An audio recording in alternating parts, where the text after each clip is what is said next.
hey guys, thanks for coming out. Thanks for playing Ontario. You guys drove a long way to get here. Is it right that you guys basically drove from Vancouver in one shot just to get here? We stopped we did 10 hours the first day just to kind of get ourselves warmed up, like stretching out kind of thing, you know? Man.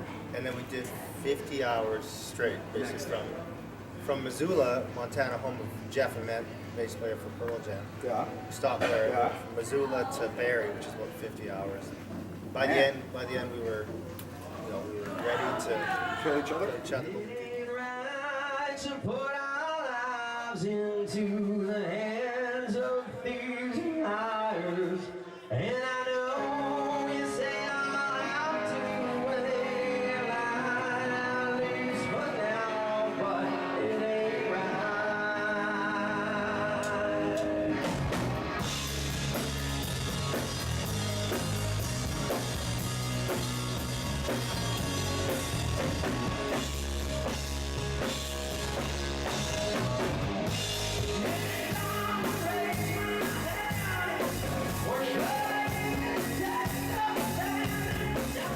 We have the singer, Shane. Shane, tell us, man, how do you feel about the Toronto Ontario shows? Is it going with what you'd expect, or? Yeah, it's cool. Like we're brand new here, right? So it's like the attendance has been good, but of course in the West we're a lot bigger. So we knew coming out here it'd be a bit of a grind, but the response has been crazy. Like you guys were there on Wednesday at Cherry Coles. It was a great show. The crowd is loving it. So so it's been cool. We've been really embraced by Ontario. The radio supporting us out here a lot, and yeah, so it's cool. It's cool to come to a whole different part of Canada and see all these new cities and stuff that we've never played, and have the kind of response we're getting is fantastic. So Definitely. Yeah. And next to him is the bassist, which we all call Granny, and he calls himself Granny. It's Adam Grant. I don't call myself. You guys basically put a record together, and you went on a tour across Canada to radio stations to say, here we are, here's our CD. What was that about? Did it work to your expectations? Was it a good thing to do? Yeah, I mean, it was kind of an interesting thing. Like, the record was not put together in a few weeks. It was a long time coming, and so when we finally released it in September, it was like a huge relief to us, and we got we all got really excited about it, and then a couple months later, it was actually Hicks and Shane that went on this radio tour, and Katie kind of manipulated the strings back in band, and Sounds dirty. yeah, it was. But it was, I did not expect it. I was going crazy. Like, I was back in Vancouver working, and you get these messages saying like, "Oh, this place added it, and if one more place adds it, we're gonna go to Ontario." And like, then that happened, and it was kind of a whirlwind of, not what we expected for sure. And next to him is the other Adam of the band, Adam Hicks. So you're on that tour. So do you think is that something you can recommend to other bands that are really hungry to do? Like, get on the road and go visit these radio stations, knock on their door, or? I'm not sure. Like, we found kind of like truly pioneers on it, because a lot of comments from the radio station guys are you guys crazy to do this? No one else does this. So obviously, like anything, the first guy to do it kind of made the best payoff. Yeah, exactly. I don't know if I'd recommend it. I was cold and hungry for 3 weeks, but and the reason why I asked that question is a point I do want to bring up about this group. We've been following them since Canada Music Week last year. We reviewed one of their shows. We kind of popped in there. We saw 50 bands, and when you see 50 bands, it's hard to really remember them all, or remember which ones are memorable.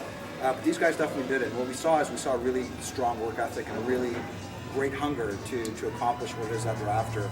And that's really the reason why we're out supporting all their shows. We want to help get the word out, because they really have the real rock and roll hunger. Next to me is the drummer of the band, Kurt Dahl, and Kurt, do you acknowledge that you guys have an incredible work ethic? As being part of the band, do you actually recognize that you guys really, really work hard to do what you do, or is it just us from the outside that kind of just pick it up? I mean, I never thought much about it until like the bigger we get, and kind of see what other bands are kind of putting into their career, or willing to sacrifice for their career.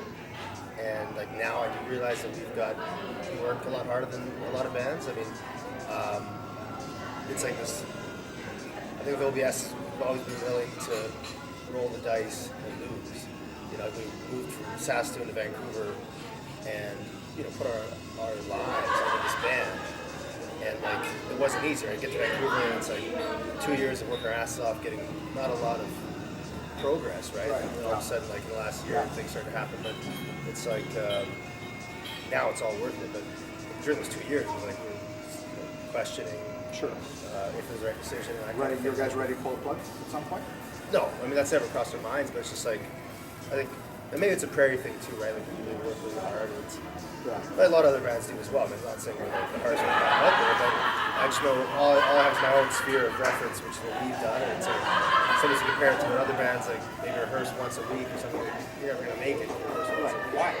Why are you guys in a rock band? Why are you rockers and living cross country, driving 40 hours, and doing it? Shane, why? Well, I think for myself personally, I mean, it's the number one. Like, it's what I do. It's not even a choice. You know what I mean? It's one of those things that like there's nothing else I want to do. It's like I never made the choice to try this out for a little while, and if it didn't work, I'd go do something else. It's like we've always had that mentality, like we're gonna do it or do nothing. And that's always been my thing. So it's I mean.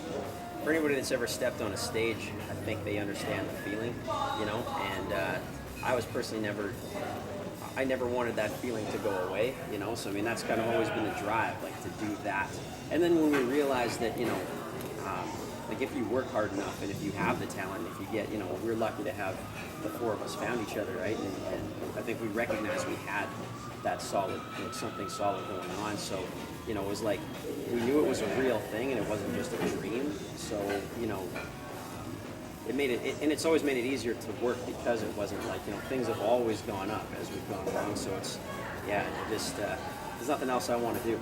So. And what about crowd size? I mean, sometimes you play small crowds, sometimes you play big crowds. Does that impact the way you deliver the music? Does it impact your whole show?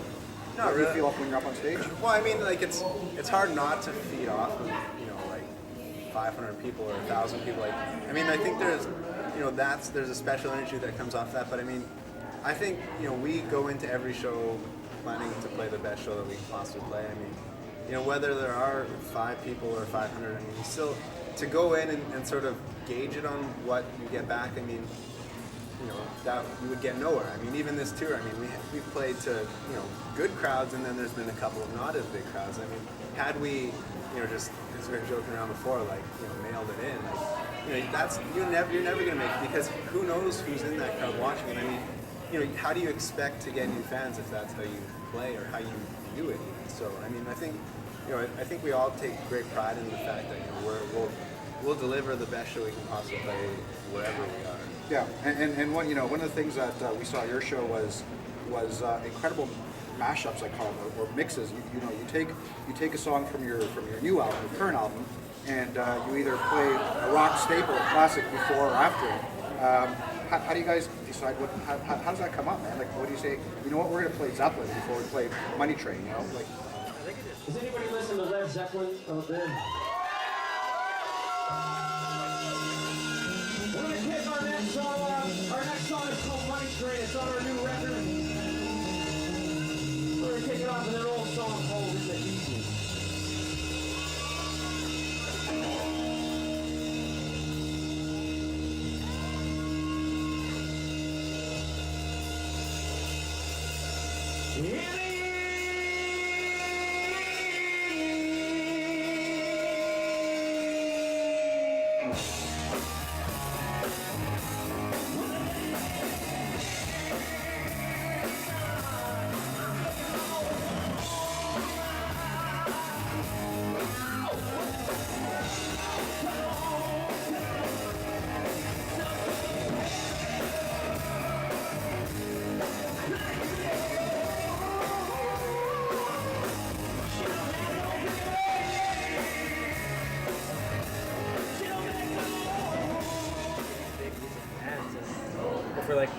This song kind of reminds us of the Zeppelin song. Why don't we see if we can kind of put them together?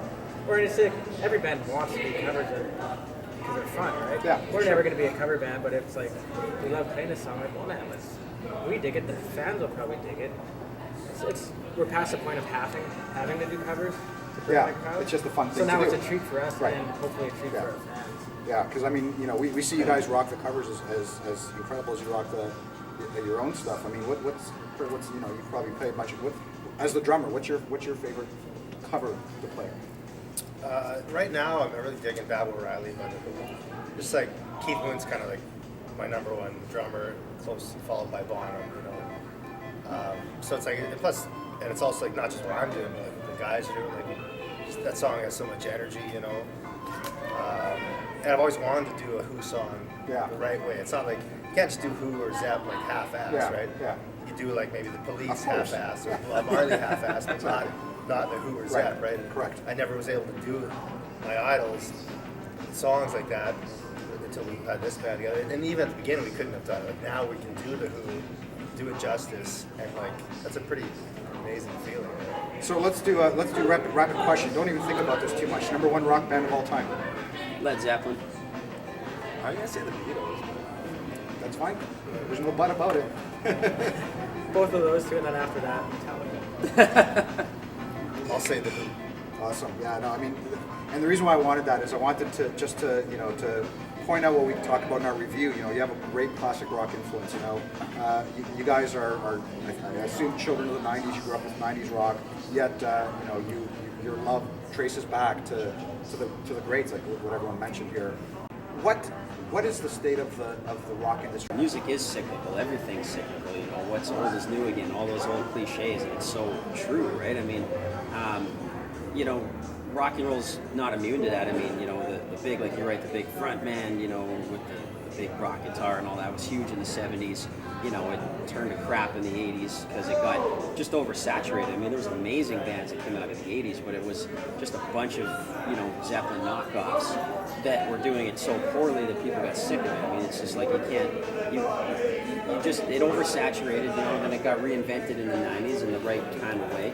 And, you know, and then, you know, after Pearl Jam, you had Creed, who took that sound and just killed it. They just annihilated it and made it terrible. And I'm totally fine. I feel fine saying that because that's exactly what happened, right? I mean, they diluted it. They diluted a beautiful sound into something dull and over commercialized. And that's what happens with all music. That's why it goes in cycles. And then, you know, and you're right. Then you couple that with just kind of, you know, new trends like the idol thing. And I personally think that bands kill themselves before outside forces kill them, right? I mean, you become boring.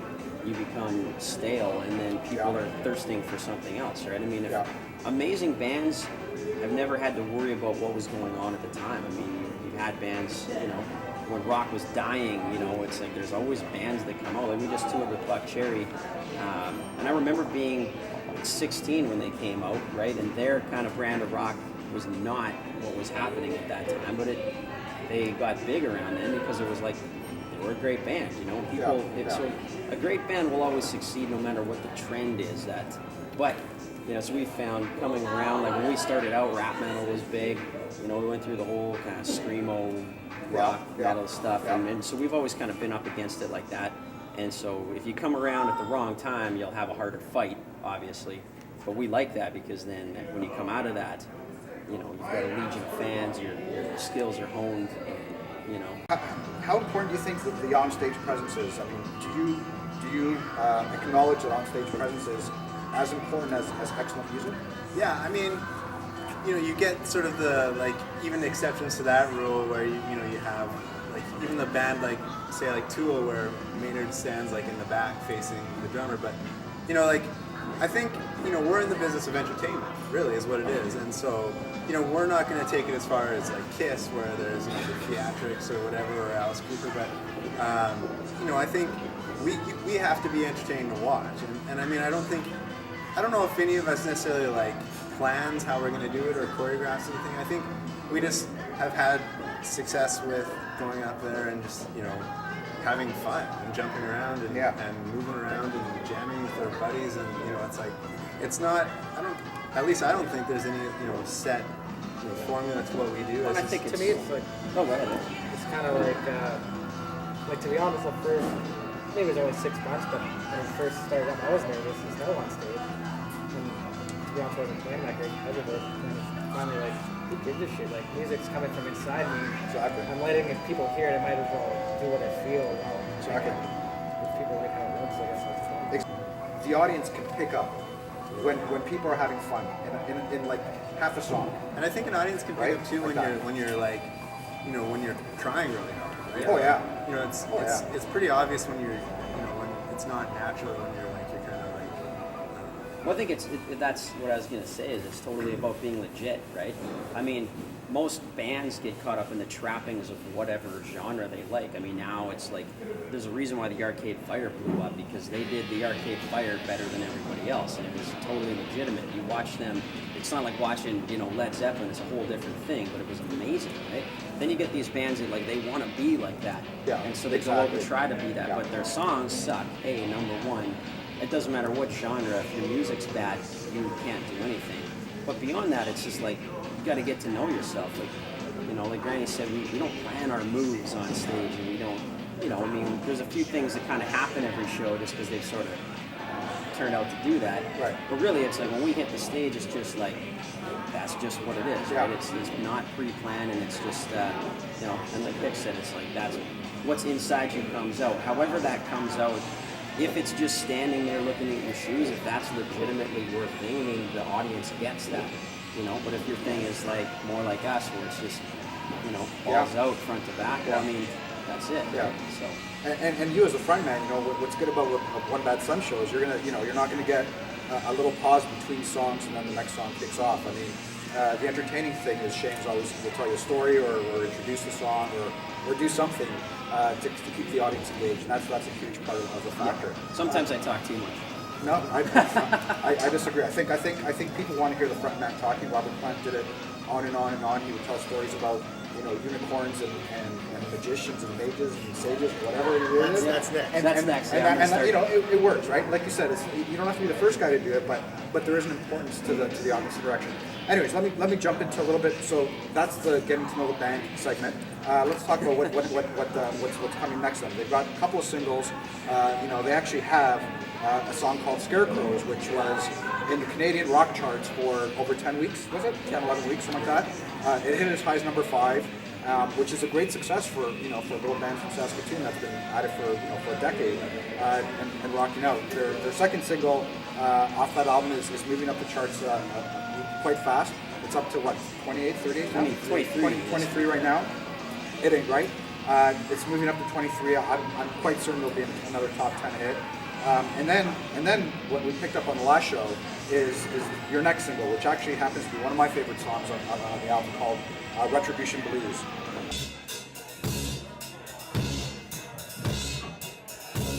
Walk the line, waste my songs.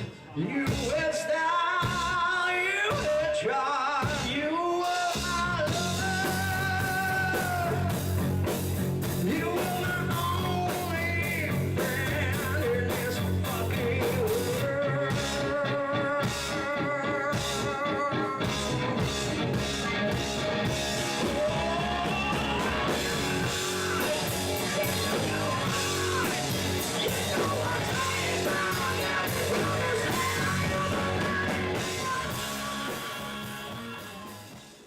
So is that the plan, to release that as your next single, bearing, you know, hoping that things go well with the second one? Yeah, I mean, things like, you always kind of, in a band, you never can really predict like things 2 months out, but Yeah. if It Ain't Right does well, which we have no reason to think it won't, it'd be great. The plan is to do like the last single be blues for this album. Yeah. And it's one of those songs where every time you play it live, I mean, people just really start to groove and they start to sing along, and it's like we've always known that song's got something special, you know. So It is, yeah. ideally we release that third and then just keep the wheels rolling and see where this next album takes us. Can you guys have imagined 5 years ago if somebody said you're gonna have a record with 3 top 10 singles in the Canadian charts? I mean, Well, you're getting ahead of yourself. it's a great song. So anyway, so what's next? Have you guys started working on the next record, or?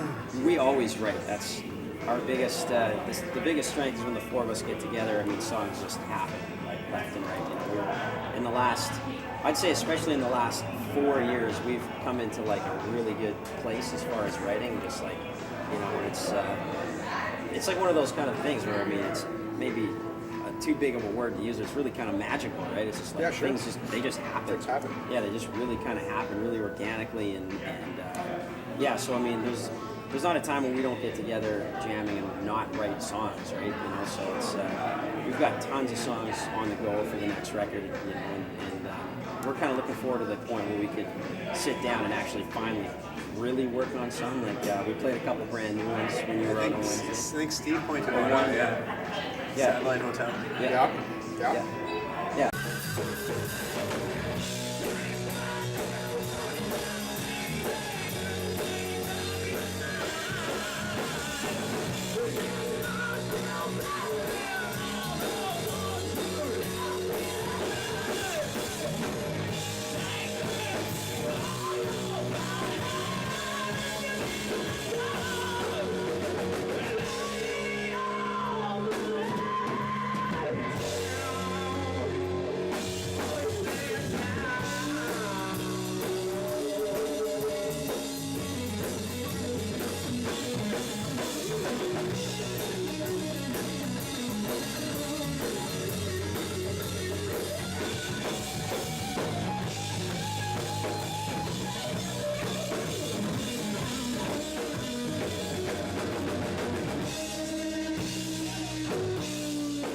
This tour we've kind of we've taken I think 3 songs this tour that we've kind of been rotating through the shows and trying them out, seeing what people like, and also gives us a chance to kind of rework them too, and you know, so Or completely botch them. Yes. I say, I messed up the song.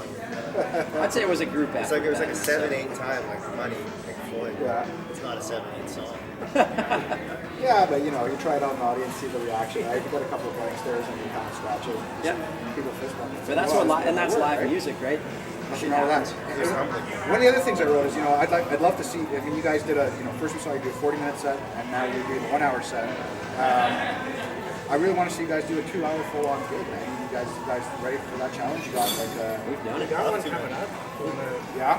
fly out to Carruthers, Saskatchewan. Like we used to do that back in the day, like at smaller venues, Yeah.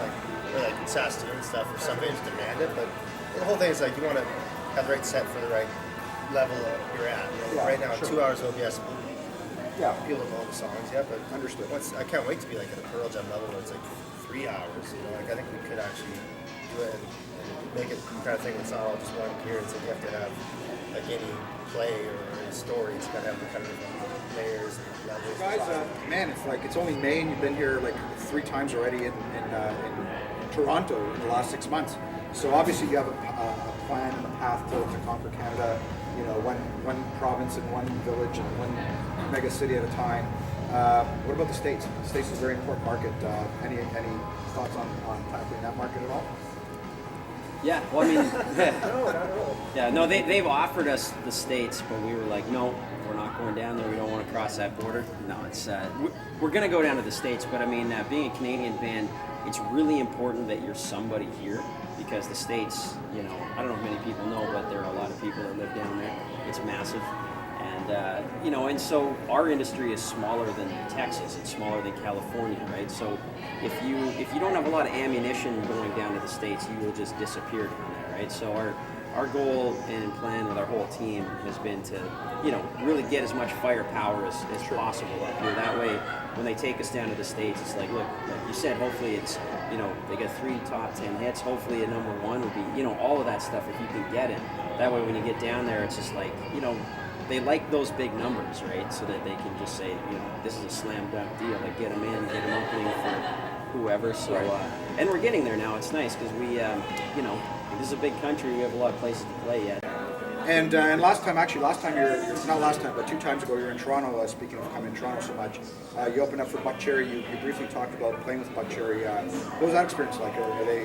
Was that a good learning experience? Did you guys spend time with them and pick up you know, tips on the touring life from a big band? I guess. Yeah. Feel that one, Granny? It was great. It was it was kind of it was a good opportunity for us to just get out and, you know, play to crowds. And you know, you sort of touched on it before, like, and Hicks mentioned it as well, like getting comfortable being on stage in front of people. I mean, so that was a huge thing for us. And, you know, it was kind of like the longest we had to drive, and also like, you know, the most shows in succession. And so it really sort of showed us, you know, what are the challenges of being on the road, and what are our strengths and what you need to do. And you know, so I think we learned a lot. I mean, I think we learned a ton, and that's invaluable. And then on top of that, we got to see so many places and see so many people, and got to play in front of so many people, which is It was nice to have like we love fighting for a crowd and our fans, but it was kind of nice to always have a guaranteed 500 or 1,000 people can be there every night. Yeah. It's kind of a load off the shoulders to be like, all we have to do is go to our show, Yeah. and we know we're good at it. Yeah. And like, so that was the funnest part. yeah. When people are always asked, like, you know, suppose like through like Cherry, they think we're, you know, suggesting like the partying side of things, right? There's really, I mean, those guys have all done that for like 20 years and don't really do much anymore. It's all business, right? Yeah, and we don't need lessons on drinking our face off. It's more, we're more professional now. Right? Like, that's not how we got where we are today. So it was kind of just cool to see the other side of it. Like, these guys that are these big rock stars, but it's all about giving us tips on like from their crew and stuff too. Like, here's what you got to do to get better sound. You know, sell more merch, and do this, this, and this. And like, here's how you're gonna survive in this rock and roll business, which that's way it's not by drinking your face off every night, right? Like, you have to really. Those have days your are long stuff gone. together. Yeah. I mean.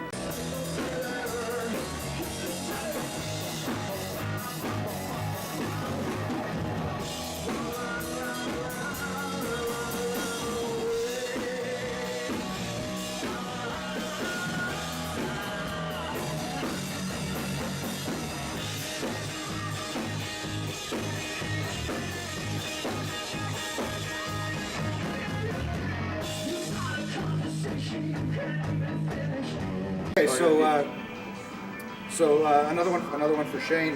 You know, your live performance is extremely enthusiastic, to say the least. You know, you put everything into it. You know, you don't necessarily scream, but you are singing at a very high volume. How do you do that without damaging your voice? I mean, do you take formal singing lessons, or? Well, I took like formal lessons when I started. It's a long story, but you know, I got a lot of really good instruction and stuff like that. Coupled with the fact that I have a naturally high range, like very, you know, Cornell plant. Like I've always, not only have I always like admired those guys, but I have that really similar range. And so, you know, I always feel bad when their singers ask me stuff, because I'm like, sadly, that's natural for me. Like it doesn't hurt to sing up in that range for me. So, so that's kind of a blessing, but well, not a big blessing, I guess.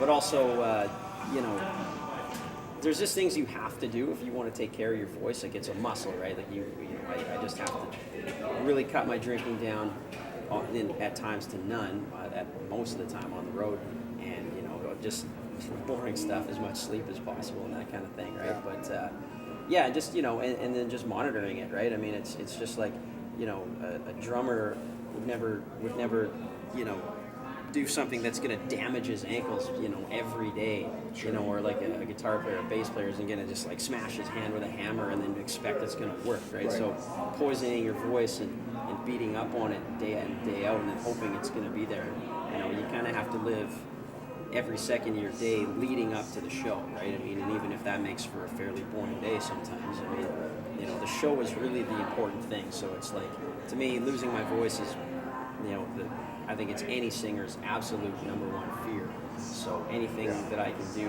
to remedy that, so that when I get on stage, I can deliver the way I have to deliver. And I mean, honestly, the boys do the exact same thing, right? Like, Okay, guys, we'll let you get ready for your show. All we can say is T-Mak World, honestly, we wish you the greatest possible success.